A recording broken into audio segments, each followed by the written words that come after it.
네, 코로나 대유행 같은 큰 재난을 겪으면 분배는 오히려 나빠집니다. 그렇다고 분배만을 바로 잡으려는 정책은 상당한 문제를 낳는 거죠. 오히려 불평등을 심화시킵니다. 성장과 공정 분배를 동시에 이루는 길은 없을까요? 이 문제를 오랫동안 고민해온 이경태 전 OECD 대사 모시고 자세한 얘기를 들어보겠습니다. 이경태 대사는 산업연구원을 거쳐서 대외경제정책연구원장을 지냈죠. 최근 성장과 분배의 고민을 담은 평등으로 가는 제3의 길이라는 책을 냈습니다. 대사님 어서 오십시오. 반갑습니다. 안녕하세요. 자, 이 평등으로 가는 제3의 길, 제3의 길 하니까 저희 앞에 토론에서도 상당히 찬반 양론이 엇갈렸는데 보수와 진보의 어떤 그 극단적 추종자들이랄까 교조적 추종자들에게 뭐 메시지를 던지려고 하는 그런 느낌을 받는데 어떤 겁니까 그렇게? 네. 예. 지금 우리 한국의 상황을 보면은 예. 진보는 점점 더 왼쪽으로 옮겨가 가지고 예. 뭐 어떻게 보면은 사회주의화하고 있다고 볼 수도 있고 그 반면에 또 보수는 예. 점점 더 수구의 성격을 띠고 있어요.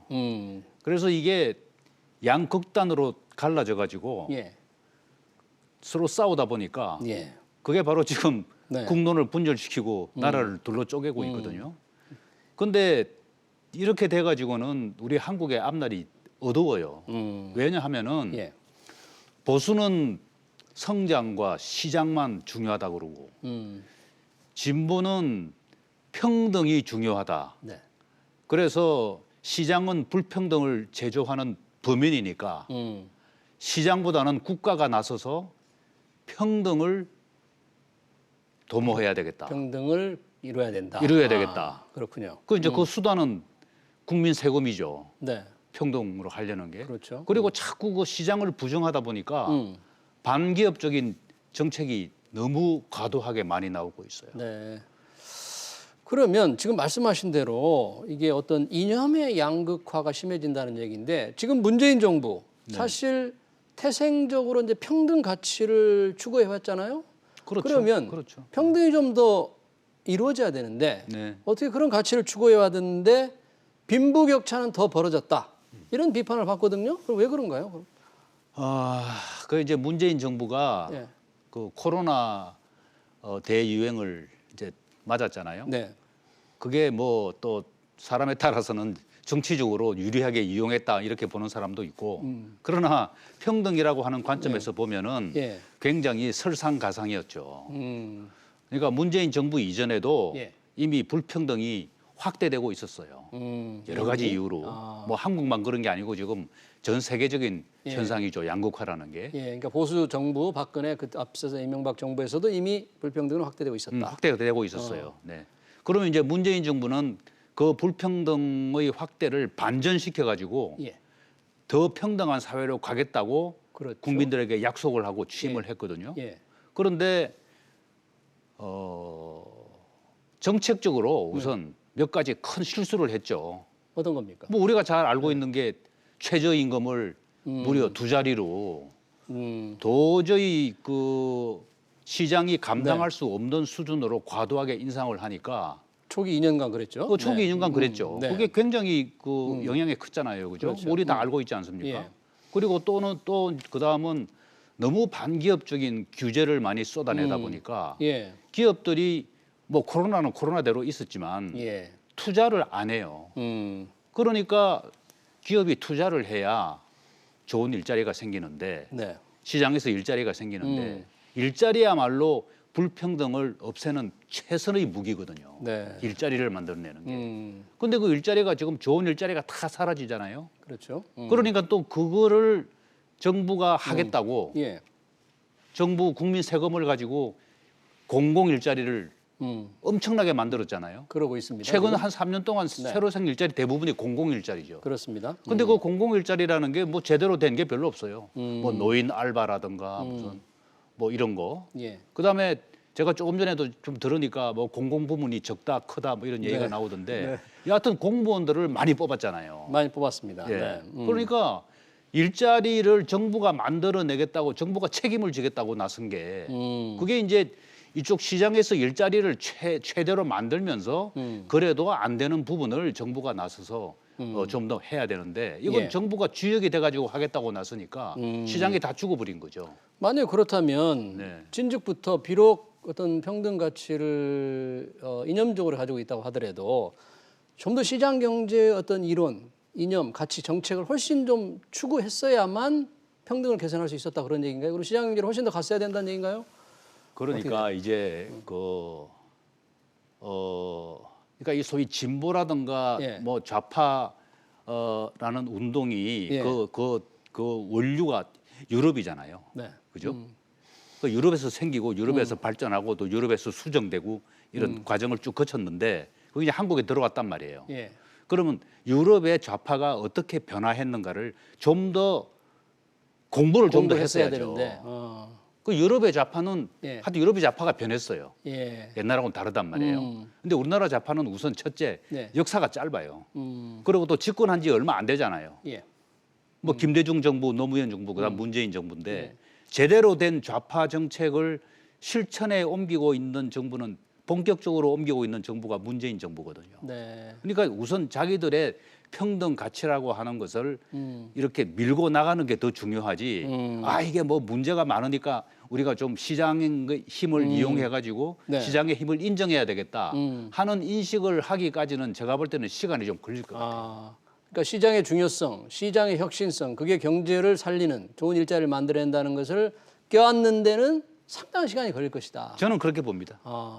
그러면 비록 진보 정부라고 하더라도 결국은 이제 시장을 껴안아야 되는데 어떻게 하면 그게 어떤 조화로운 그런 일이 그러니까 어떻게 하면? 이제 보수는 시장을 신뢰해요. 네.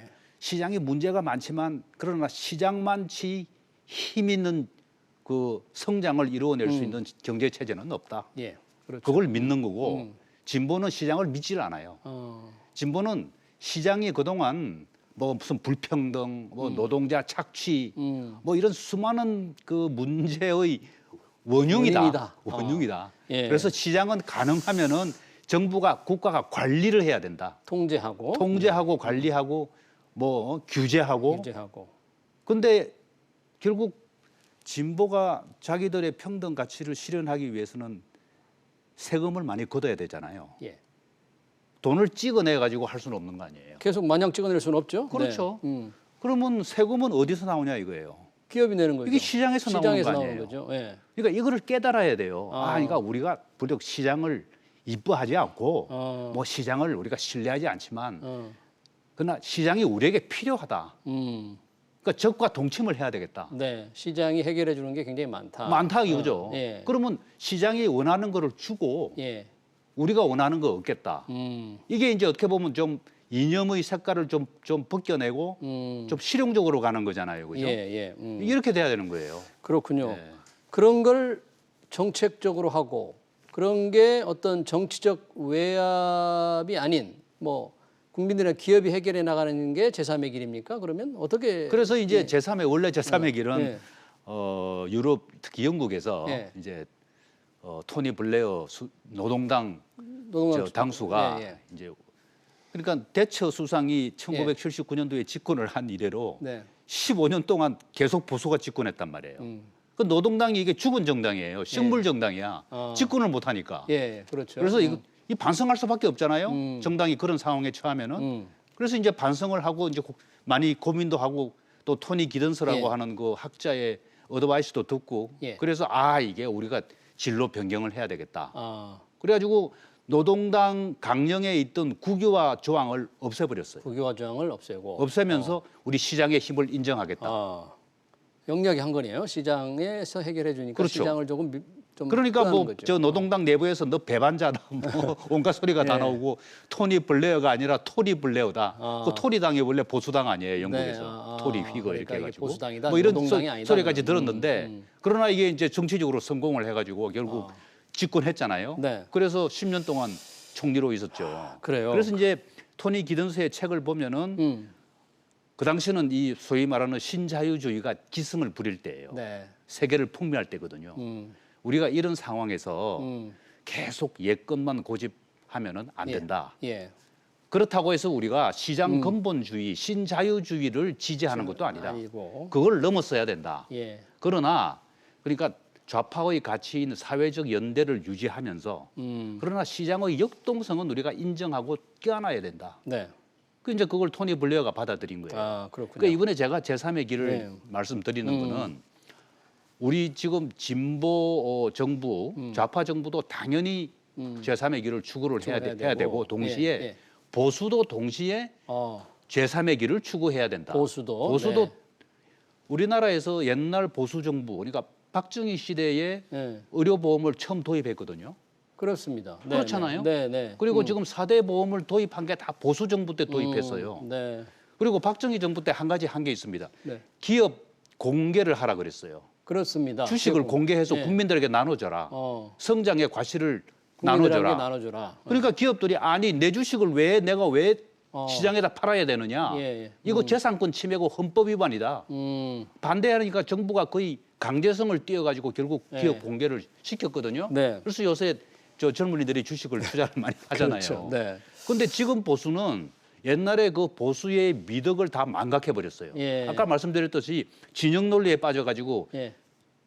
저 정부가 하는 걸 다 반대하다 보니까 그렇군요. 뭐 복지 늘리는 것도 안 된다. 포퓰리즘이다. 또 무조건 반대하고. 그러니까 네. 지금 보수가 또 제3의 길로 가야 돼요. 네. 그러니까 좌우 모두 중간을 향해서 접근을 해서 그래서 중도 보수, 중도 진보가 그래야 이제 이 정책의 제3의 타협이 길이군요. 가능한 네. 거죠. 네. 그러면 마지막으로 네. 우리나라 기업들이 이런 어떤 시장에서 존중하고 시장의 생리를 아는 기업들이잖아요. 그러나 이제 진보의 어떤 다른 외압이나 규제가 올 수 있으니까 그걸 또 막아야 되는데 기업들이 그 길을 갈 수 있는 방법은 어떤 게 있습니까? 그래서 네. 이제 그동안의 통념은 예. 기업은 성장하는 거고 예. 불평등 해소하는 거는 그건 국가가 할 일이다. 우리는 그냥 그렇죠. 세금만 내면 된다. 예. 이렇게 생각을 했어요. 예. 그러다 보니까 이제 국가가 계속 개입을 했잖아요, 그죠? 예. 그리고 지금 양극화가 자꾸 심해지니까 국가가 더 개입하는 거예요. 그렇죠. 지금 작은 정부라고 하는 게 이제 퇴조하고 예. 큰 정부가 되고 있거든요. 예. 그러면 이제 기업도 이게 분배가 이루어지는 일차적인 무대가 시장이잖아요. 예. 여기서 좀 더 공정한 평등한 분배가 이루어지도록 우리가 역할을 해야 되겠다. 어떻게 하면 됩니까? 그래서 제가 이제 이해관계자 상생 모형으로 이윤 극대화 상생 모형에서 이해관계자 상생 모형으로 기업이 그렇게 변해야 된다. 이해관계자 중시하는 쪽으로 바뀌어야 된다. 가야 된다. 근데 최근에 보니까요. 예. ESG 경영이란 거 있잖아요. 네네네. 그게 지금 굉장히 또 세계적으로 지금 일종의 뭐 바람을 타고 유행을 있습니다. 하고 있어요. 네.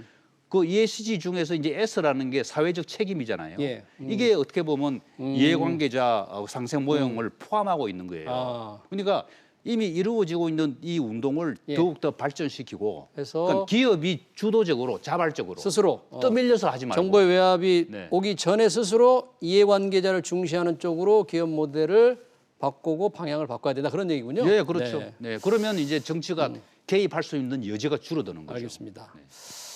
좀 시간이 부족한데요. 좀 그렇네요. 오늘 제3의 길에 관한 얘기 좀 더 들을 수 있었으면 합니다만 여기서 마쳐야 될 것 같습니다. 네. 네, 평등으로 가는 제3의 길을 주장하시는 이경태 전 OECD 대사였습니다. 고맙습니다. 감사합니다.